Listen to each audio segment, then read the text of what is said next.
Latest ആയിട്ട് crypto സ്പേസിൽ സംഭവിച്ചുകൊണ്ടിരിക്കുന്ന ഇമ്പോർട്ടൻ്റ് ആയിട്ടുള്ള കുറച്ച് അപ്ഡേറ്റുകളും അതുപോലെ തന്നെ അതുമായിട്ട് റിലേറ്റഡ് ആയിട്ടുള്ള കോയിനുകളുടെ മാർക്കറ്റ് അനാലിസിസും കാര്യങ്ങളും ആയിരിക്കും ഇന്നത്തെ ഈ ഒരു വീഡിയോ ഉണ്ടായിരിക്കുക. യാതൊരു തരത്തിലുമുള്ള ഫൈനാൻഷ്യൽ അഡ്വൈസ് ആയിട്ട് ഈ ഒരു വീഡിയോ എടുക്കാതിരിക്കുക. നിങ്ങൾ നിങ്ങളുടേതായിട്ടുള്ള റിസർച്ചും കാര്യങ്ങളും നടത്തുമ്പോൾ അതിന് ഹെൽപ്ഫുൾ ആവുന്ന എന്തെങ്കിലും കാര്യങ്ങൾ ഈ ഒരു വീഡിയോയിൽ നിന്ന് കിട്ടുന്നുണ്ടെങ്കിൽ അത് മാത്രം എടുക്കുക. അധികം സമയം കളയണ്ട, നേരെ വീഡിയോയിലേക്ക് കിടക്കാം. Everybody on the top got the same sound. Everything I'm about to drop, make a name now. Yeah, y'all don't really know. Bitcoin ഫാൻസിന് ഏറ്റവും കൂടുതൽ ഇഷ്ടമുള്ള ഒരു രാജ്യമാണ് എൽ സൽവദോർ എന്ന് പറയുന്നത്. അവിടെ ബിറ്റ്കോയിൻ അഡോപ്ഷൻ കൂട്ടാൻ വേണ്ടിയിട്ട്, ക്രിപ്റ്റോ അഡോപ്ഷൻ ബൂസ്റ്റ് ചെയ്യാൻ വേണ്ടിയിട്ട് അവർ ബിറ്റ്കോയിൻ എഡ്യൂക്കേഷൻ സെൻറ്റേഴ്സ് ലോഞ്ച് ചെയ്യാനായിട്ട് പ്ലാൻ ചെയ്തിരിക്കുകയാണ്. നമ്മുടെ രാജ്യത്ത് ആളുകൾ എങ്ങനെയെങ്കിലും ഈ ഒരു ക്രിപ്റ്റോ കറൻസി പരിപാടി നിർത്തിപ്പൊക്കോട്ടെ എന്നുള്ളൊരു ലക്ഷ്യത്തോട് കൂടിയിട്ട് വളരെ വലിയ രീതിയിലുള്ള ടാക്സും കാര്യങ്ങളൊക്കെ കൊണ്ടുവരാനായിട്ട് ശ്രമിക്കുമ്പോൾ എൽ സൽവദോർ പോലുള്ള ചെറിയൊരു രാജ്യം അവരുടെ ജനങ്ങളെ കൂടുതലായിട്ട് ഇതിനെ പറ്റിയിട്ട് കൂടുതലായിട്ട് എഡ്യൂക്കേറ്റ് ചെയ്യാനും അതുവഴി അവരുടെ ക്രിപ്റ്റോ അഡോപ്ഷൻ അല്ലെങ്കിൽ ബിറ്റ്കോയിൻ അഡോപ്ഷൻ ബൂസ്റ്റ് ചെയ്യാനും ശ്രമിച്ചുകൊണ്ടിരിക്കുകയാണ്. തീർച്ചയായിട്ടും വളരെ നല്ലൊരു കാര്യം തന്നെയാണ്. നമ്മളിപ്പോൾ നിൽക്കുന്നത് ബിറ്റ്കോയിൻ്റെ ഒരു വീക്ക്ലി ടൈം ഫ്രെയിമിലുള്ള ചാർട്ടിലാണ് നിൽക്കുന്നത്. ഇവിടെ നമുക്ക് സ്ട്രോങ് ആയിട്ടുള്ള ഒരു സപ്പോർട്ട് ഏരിയ കാണാനായിട്ട് പറ്റുന്നുണ്ട്. അതായത് ഒരു 28K മുതൽ 32K വരെയുള്ള ആ ഒരു ഏരിയ നമുക്കൊരു സ്ട്രോങ് ആയിട്ടുള്ള സപ്പോർട്ട് ഏരിയ ആയിട്ട് എടുക്കാനായിട്ട് പറ്റും. ആ ഒരു ഏരിയയിലേക്കാണ് പ്രൈസ് ഇപ്പോൾ വന്നുകൊണ്ടിരിക്കുന്നത്. ഒരു ഡെയിലി ടൈം ഫ്രെയിമിലേക്ക് പോയി കഴിഞ്ഞിട്ടുണ്ടെങ്കിൽ നമുക്ക് കുറച്ചുകൂടെ ക്ലിയർ ആയിട്ട് ഈ ഒരു ഡൗൺ ട്രെൻഡ് കാണാനായിട്ട് പറ്റുന്നുണ്ട്. ഒരു ഡെയിലി ടൈം ഫ്രെയിമിൽ കൃത്യമായിട്ട് ബിറ്റ്കോയിൻ ഒരു ഡൗൺ ട്രെൻഡിലാണ് എന്നുള്ള കാര്യം നമുക്ക് കാണാനായിട്ട് പറ്റുന്നുണ്ട്. നമ്മൾ കഴിഞ്ഞ വീഡിയോയിൽ ഓൾറെഡി ഇത് പറഞ്ഞിട്ടുള്ളതാണ്. പ്രൈസ് ഇവിടെ ഒരു lower lows and lower highs create ചെയ്തുകൊണ്ടാണ് പ്രൈസ് ഇവിടെ വന്നുകൊണ്ടിരിക്കുന്നത്. പ്രൈസ് ഇവിടെ ഫോം ആയിക്കൊണ്ടിരിക്കുന്നത് ആ രീതിയിലാണ്. ആ ഒരു ട്രെൻഡിലാണ് പ്രൈസ് ഇപ്പോൾ നിൽക്കുന്നത്. ഒരു ഡൗൺ ട്രെൻഡിലാണ് പ്രൈസ് ഇപ്പോൾ നിൽക്കുന്നത്. ഇനി പ്രൈസിന് ഒരു ട്രെൻഡ് റിവേഴ്സൽ എപ്പോഴാണ് സംഭവിക്കുക എന്ന് ചോദിച്ചു കഴിഞ്ഞിട്ടുണ്ടെങ്കിൽ ഈ ഒരു ലോവർ ലോ ക്രിയേറ്റ് ചെയ്യാൻ സാധിക്കാതെ ഈ ഒരു സപ്പോർട്ടിൽ നമ്മൾ നേരത്തെ പറഞ്ഞ ആ ഒരു 28K മുതൽ 32K വരെയുള്ള ആ ഒരു സപ്പോർട്ട് ഏരിയയിൽ പ്രൈസ് ഒരു ലോവർ ലോ ക്രിയേറ്റ് ചെയ്യാൻ സാധിക്കാതെ, അതായത് ഇപ്പോൾ ക്രിയേറ്റ് ചെയ്തിട്ടുള്ള ഈ ഒരു 32 പ്രൈസ് ഒരു ലോവർ ലോ ക്രിയേറ്റ് ചെയ്തിട്ടുണ്ടായിരുന്നു. ആ ഒരു ലോവർ ലോ പ്രൈസിന് ബ്രേക്ക് ചെയ്യാൻ സാധിക്കാതെ, അതിനേക്കാളും താഴേക്ക് പ്രൈസിന് പോകാൻ സാധിക്കാതെ വരികയാണ് എന്നുണ്ടെങ്കിൽ നമുക്ക് അവിടെ ഒരു ട്രെൻഡ് റിവേഴ്സൽ സൈൻ നമുക്ക് പ്രതീക്ഷിക്കാവുന്നതാണ്. അതായത് ഈ രീതിയിലുള്ള ഒരു double bottom chart pattern price ഇവിടെ ക്രിയേറ്റ് ചെയ്ത് കഴിഞ്ഞിട്ടുണ്ടെങ്കിൽ ദെൻ നമുക്ക് ഈ രീതിയിലുള്ള ഒരു ബുൾ മാർക്കറ്റിലേക്ക് ബിറ്റ്കോയിൻ എൻ്റർ ആവും എന്നുള്ള കാര്യത്തിൽ നമുക്ക് പ്രതീക്ഷിക്കാവുന്നതാണ്.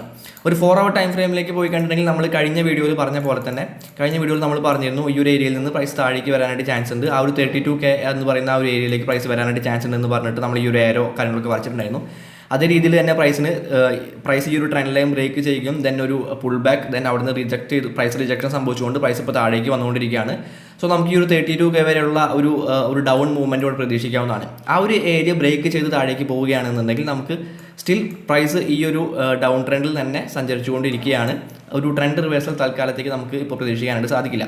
ഇനി അതല്ല, ഒരു പുതിയ ലോവർ ലോ ക്രിയേറ്റ് ചെയ്യാനായിട്ട് പ്രൈസിന് സാധിച്ചില്ല എന്നുണ്ടെങ്കിൽ നമുക്ക് അവിടെ ഒരു ട്രെൻഡ് റിവേഴ്സൽ പ്രതീക്ഷിക്കാവുന്നതാണ്. പോളിഗണിനെ പറ്റിയിട്ടുള്ള വീഡിയോ നമ്മൾ ചെയ്തപ്പോൾ പറഞ്ഞിരുന്നു എത്തേറിയത്തിൻ്റെ ഒരുപാട് പ്രശ്നങ്ങൾ പരിഹരിക്കാൻ വേണ്ടിയിട്ട് കൊണ്ടുവന്നിട്ടുള്ള ഒരു പ്രൊജക്റ്റാണ് പോളിഗൺ എന്ന് പറയുന്നത്. അതിൻ്റെ സ്കെയിലബിലിറ്റി ആയാലും ഫ്ലെക്സിബിലിറ്റി ആയാലും ഇതിനെല്ലാത്തിനുള്ള ഒരു സൊല്യൂഷൻ ആയിട്ടായിരുന്നു പോളിഗൺ വന്നിട്ടുള്ളത്. Ethereum based AR metaverse ecosystem adopts Polygon to address scaling.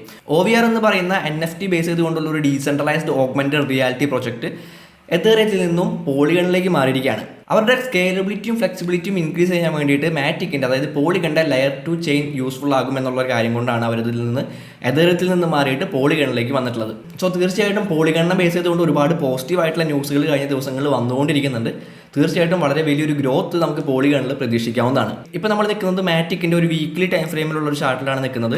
ഇവിടെ നമുക്ക് കൃത്യമായിട്ട് കാണാനായിട്ട് പറ്റുന്നുണ്ട്. അതായത് ഒരു പാരലൽ ചാനലിന് അകത്തുകൂടെയാണ് ഈ ഒരു മാറ്റിക് എന്ന് പറയുന്ന പ്രൈസ് പോയിക്കൊണ്ടിരിക്കുന്നത്. ആ ഒരു ചാനലിൽ ഒരു സപ്പോർട്ട് ആൻഡ് റെസിസ്റ്റൻസ് എടുത്തുകൊണ്ടാണ് പ്രൈസിന് ഒരു മൂവ്മെൻറ്റോടെ സംഭവിച്ചുകൊണ്ടിരിക്കുന്നത്. ഈ ഒരു ട്രെൻഡ് ലൈനിൽ ആണ് ഇപ്പോൾ പ്രൈസ് നിൽക്കുന്നത്. അതുകൊണ്ട് തന്നെ ഇവിടെ നിന്ന് ഒരു സപ്പോർട്ട് എടുത്തുകൊണ്ട് പ്രൈസ് തിരിച്ച് ഒരു പുതിയ ഓൾ ടൈം ഹൈ ക്രിയേറ്റ് ചെയ്യുന്ന രീതിയിലുള്ള ഒരു മൂവ്മെൻറ്റ് കാഴ്ചവെക്കാനായിട്ട് സാധ്യതയുണ്ട്. ഡെയിലി ടൈം ഫ്രെയിമിലേക്ക് പോയി കഴിഞ്ഞിട്ടുണ്ടെങ്കിൽ നമുക്ക് ഈ കാര്യങ്ങൾ കുറച്ചുകൂടെ ക്ലിയർ ആയിട്ട് കാണാനായിട്ട് പറ്റുന്നുണ്ട്. ഈ രീതിയിൽ ഈ ഒരു പാരലൽ ചാനലിനകത്ത് മാത്രമേ പ്രൈസ് നിന്ന് കളിക്കുന്നുള്ളൂ. നമുക്കിവിടെ വളരെ സ്ട്രോങ് ആയിട്ടുള്ള സപ്പോർട്ട് ഏരിയ കിട്ടിയിട്ടുണ്ട്. അതായത് 1.309 മുതൽ 1.5 വരെയുള്ള ആ ഒരു പ്രൈസ് റേഞ്ച് നമുക്ക് നല്ല രീതിയിലുള്ള ഒരു സപ്പോർട്ട് ഏരിയ ആയിട്ട് എടുക്കാനായിട്ട് പറ്റും. മുൻപ് പല തവണ ഈ ഒരു സപ്പോർട്ട് ഏരിയ വളരെ സ്ട്രോങ് ആയിട്ടുള്ള ഒരു ഇമ്പോർട്ടൻ്റ് ആയിട്ടുള്ള ഏരിയ ആയിട്ട് മാറിയിട്ടുണ്ട്. ഇവിടെ നല്ല രീതിയിൽ റിജക്ഷൻ സംഭവിച്ചിട്ടുണ്ട്. ഒരു റെസിസ്റ്റൻസ് ആയിട്ട് ഇവിടെ ആക്ട് ചെയ്തിട്ടുണ്ട്. ആ റെസിസ്റ്റൻസ് ഏരിയ ബ്രേക്ക് ചെയ്തതിന് ശേഷം ഇതൊരു സപ്പോർട്ടായിട്ട് ആക്ട് ചെയ്തിട്ടാണ് ഒരു പുതിയ ഓൾ ടൈം ഹൈ ഇവിടെ ക്രിയേറ്റ് ചെയ്തിട്ടുള്ളത്. ദെൻ വീണ്ടും പ്രൈസ് ആ ഒരു ഏരിയയിലേക്ക് തന്നെ വന്ന് നിൽക്കുകയാണ്. സോ നമുക്ക് ഇവിടെ നിന്ന് നല്ല രീതിയിലുള്ള റിജക്ഷൻ കിട്ടുകയാണ് എന്നുണ്ടെങ്കിൽ നമുക്ക് ഒരു പുതിയ ഓൾ ടൈം ഹൈ തന്നെ മാറ്റിക്കിൻ്റെ പ്രൈസിൽ പ്രതീക്ഷിക്കാവുന്നതാണ്. വന്നുകൊണ്ടിരിക്കുന്ന ലേറ്റസ്റ്റ് ആയിട്ട് വന്നുകൊണ്ടിരിക്കുന്ന പോസിറ്റീവ് ന്യൂസുകളെല്ലാം വെച്ച് നോക്കുകയാണെന്നുണ്ടെങ്കിൽ തീർച്ചയായിട്ടും ഈ ഒരു സപ്പോർട്ട് ഏരിയയിൽ നിന്ന് നല്ല രീതിയിലുള്ള ഒരു ബുൾ മൂവ്മെൻറ്റ് ഒരു ബുള്ളിഷ് മൂവ്മെൻറ്റ് തന്നെ നമുക്ക് മാറ്റിക്കിൻ്റെ കാര്യത്തിൽ പ്രതീക്ഷിക്കാവുന്നതാണ്. 2021 സെപ്റ്റംബറിൽ വളരെ വലിയ രീതിയിലുള്ള അപ്ഗ്രേഡും കാര്യങ്ങളൊക്കെ സംഭവിച്ചതിന് ശേഷം കാര്യമായിട്ടുള്ള ഇമ്പാക്റ്റ് ഒന്നും പ്രൈസിൽ സംഭവിക്കാത്ത ഒരു കോയിനാണ് കാർഡാനോ എന്ന് പറയുന്നത്. പലരും ഒരുപാട് നാളുകളായിട്ട് ഹോൾഡ് ചെയ്തിരിക്കുന്ന ഒരു കോയിനായിരിക്കും കാർഡാനോ എന്ന് പറയുന്നത്. കാർഡാനോനെ പറ്റിയിട്ട് ലേറ്റസ്റ്റ് ആയിട്ട് വന്നിട്ടുള്ള ഒരു ന്യൂസ് നോക്കിയിട്ടുണ്ടെങ്കിൽ Cardano adds over 100 smart contracts in just 2 days highest ever jump. Cardano എക്കോസിസ്റ്റത്തിൽ ഒരു 100 പുതിയ സ്മാർട്ട് കോൺട്രാക്റ്റുകൾ വെറും 2 ദിവസം കൊണ്ട് വന്നിരിക്കുകയാണ്. വളരെ വലിയ രീതിയിലുള്ള ഒരു ഗ്രോത്ത് തന്നെയാണ് കാർഡാനോയുടെ അകത്ത് സംഭവിച്ചുകൊണ്ടിരിക്കുന്നത്. ആ ഒരു അപ്ഗ്രേഡിന് ശേഷം ഒരുപാട് പുതിയ പ്രൊജക്റ്റുകൾ കാർഡാനോയ്ക്ക് അകത്ത് വന്നുകൊണ്ടിരിക്കുന്നുണ്ട്. പക്ഷേ നേരത്തെ പറഞ്ഞ പോലെ തന്നെ കാര്യമായിട്ടുള്ള പ്രൈസ് മൂവ്മെൻറ്റുകളൊന്നും തന്നെ ഈ ഒരു പ്രൊജക്റ്റുകൾ വരുന്നതിൻ്റെ ഭാഗമായിട്ട് നമുക്ക് കാണാനായിട്ട് സാധിക്കുന്നില്ല. പ്ലൂട്ടസ് എന്ന് പറയുന്ന കാർഡാനോ ബേസ്ഡ് സ്മാർട്ട് കോൺട്രാക്ട് പ്ലാറ്റ്ഫോമിലാണ് ഈ രീതിയിലുള്ള ഒരു ഗ്രോത്ത് സംഭവിച്ചിട്ടുള്ളത്. സോ കാർഡാനോ എന്ന് പറയുന്ന എക്കോസിസ്റ്റം വളരെ വലിയ രീതിയിൽ ഗ്രോ ചെയ്തുകൊണ്ടിരിക്കുകയാണ്. അതിൻ്റെ ഇമ്പാക്റ്റ് നമുക്ക് തീർച്ചയായിട്ടും അതിൻ്റെ പ്രൈസിൽ കാണാൻ സാധിക്കുമെന്ന് തന്നെ വിശ്വസിക്കാം. ഇപ്പോൾ നമ്മൾ നിൽക്കുന്നത് കാർഡാനോയുടെ ഒരു വീക്ക്ലി ടൈം ഫ്രെയിമിലുള്ള ചാർട്ടിലാണ്. ഇവിടെ നോക്കിക്കഴിഞ്ഞിട്ടുണ്ടെങ്കിൽ നമുക്ക് വളരെയധികം സ്ട്രോങ് ആയിട്ടുള്ള ഒരു സപ്പോർട്ട് ഏരിയ കാണാനായിട്ട് പറ്റുന്നുണ്ട്. അതായത് 0.915 മുതൽ 1.127 വരെയുള്ള ആ ഒരു പ്രൈസ് റേഞ്ച് വളരെ സ്ട്രോങ് ആയിട്ടുള്ള ഒരു സപ്പോർട്ട് ഏരിയ ആണ്. കാരണം ഈ ഒരു സപ്പോർട്ട് ഏരിയയിൽ പ്രൈസിന് നല്ല രീതിയിൽ റിജക്ഷൻ സംഭവിച്ചിട്ടുണ്ട്. അതിനുശേഷമാണ് ഈ ഒരു all time high price create ചെയ്തത്. അതിനുശേഷം വീണ്ടും ആ ഒരു ഏരിയയിലേക്ക് പ്രൈസ് വരുന്നു. ദെൻ പുതിയ ഒരു all time high price create ചെയ്യുന്നു. അതിനുശേഷം പ്രൈസ് വീണ്ടും ആ ഒരു ഏരിയയിലേക്ക് വന്നിട്ടുണ്ട്.